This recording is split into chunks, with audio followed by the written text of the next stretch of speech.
Hello viewers, আসসালামু আলাইকুম। আজ আপনাদেরকে দেখাবো এরকম ট্রেন্ডিং ইমেজ কিভাবে আপনারা বানাবেন।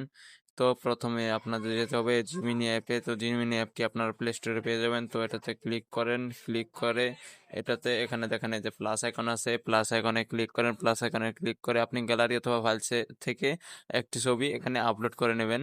তো আমি আপলোড করে নিলাম। আপলোড করার পর এখানে একটি স্ক্রিপ্ট আপনি পেস্ট করে দেবেন। তো এই স্ক্রিপ্টটি আমি আমার কমেন্ট বক্সে আমি দিয়ে দিব। তো আপনারা তারপর স্কিপে এখানে দেখেন আমার নামটা আছে, এই নাম থেকে আপনার নামটা দিয়ে দিবেন এটা কেটে। তো তারপর এখানে নিচে দেখেন ফেসবুক তার টেকনোলজি, এটাকে কেটে আপনি আপনার ফেসবুকের নাম এখানে দিয়ে দিবেন। তারপর আপনি এটাকে পেস্ট করে দেবেন। পেস্ট করে দেওয়ার পর জিমিনি আপনার ছবিটাকে এডিট করবে, এডিট করে একদম এইরকম ছবিতে রূপান্তর করে দেবে। দেখেন আমার ছবিটা কিন্তু ওরা বানিয়ে দিয়ে দিয়েছে। তো আপনিও চাইলে এরকম ছবি বানাতে পারবেন। তো ভিডিওটি ভালো লাগলে লাইক, কমেন্টস ও একটি শেয়ার করে দিবেন।